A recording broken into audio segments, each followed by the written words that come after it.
দর্শক, এবার ট্রেন যাত্রার খবর জানবো এবং ট্রেন যাত্রার খবর জানাতে কমলাপুর রেল স্টেশন থেকে যুক্ত হচ্ছেন আমাদের সহকর্মী আরিফিন শাকিল। শাকিল, ঈদে ঘরমুখ মানুষের ভিড় কেমন দেখছেন? ট্রেনে যাত্রীরা কি বলছেন?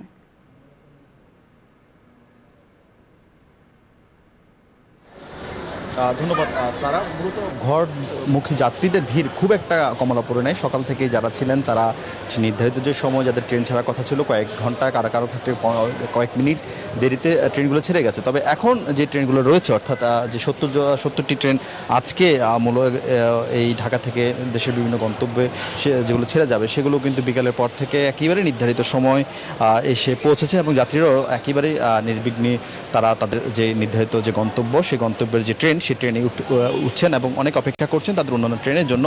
এবং প্রত্যেকটা জায়গায় মূলত যাত্রীরা যারা আসন কেটেছেন, আসনের টিকিট কেটেছেন, তারা কিন্তু তাদের টিকিটে উঠছেন এবং সেই জায়গাগুলোতে খুব একটা ভিড় আমরা আসলে দেখতে পাইনি। এবং আপনাকে যদি একটু ছবিতেও দেখাই, আসলে খুব একটা ভিড় ভিতরে লক্ষ্য করছি না। তবে যদিও যাত্রীরা বলছেন যে কমলাপুর যেহেতু একেবারে খুবই টিকিটের কড়াকড়ি রয়েছে, চেকিং করা হয়, যার ফলে এখানে যারা যাত্রীরা অতিরিক্ত যাত্রী হয়ে যারা ট্রেনগুলোতে যান তারা কিন্তু এখান থেকে আসেন না। তারা মূলত টঙ্গী স্টেশন কিংবা বিমানবন্দর স্টেশন থেকে তারা ওঠেন।